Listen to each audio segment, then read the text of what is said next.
Un nouveau coup dur pour le gouvernement. La loi dite Florange sur la reprise d'entreprises rentables a été censurée tout à l'heure par le Conseil constitutionnel. Cette annonce qui tombe au plus mal pour le gouvernement à l'approche du deuxième tour des municipales, le Conseil constitutionnel a censuré tout à l'heure une importante partie de la loi dite Florange. C'était une promesse de François Hollande. Le texte a été adopté par le Parlement il y a un mois. Julien Gasparuto, Loïc Lemoigne. Alors, nous avons un problème pour diffuser ce reportage.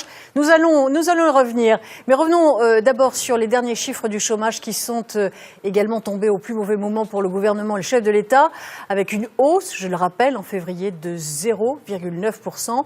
Je reviens maintenant sur la décision du Conseil constitutionnel qui, je vous le disais, a censuré cet après-midi une importante partie de la loi dite Florange. C'était une promesse de François Hollande. Julien Gasparuto, Loïc Lemoigne.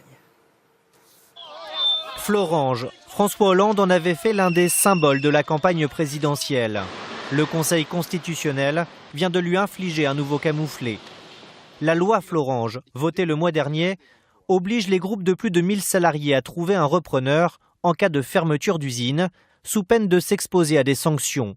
Mais ce dernier volet vient d'être censuré par les sages.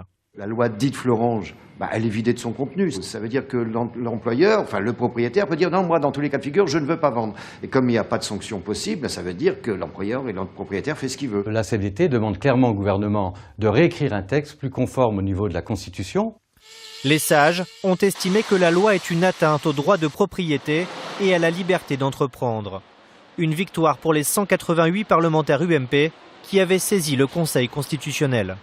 Soit on dit qu'on est dans un pays de liberté et on pense que les investisseurs étrangers ou nationaux vont investir, créer de l'emploi, créer de la richesse, et c'est bien, et il faut leur donner des marges de manœuvre, soit vous voulez absolument les décourager, les pousser à ne pas venir en France, et continuons dans le sens de ce qu'était la loi Florange.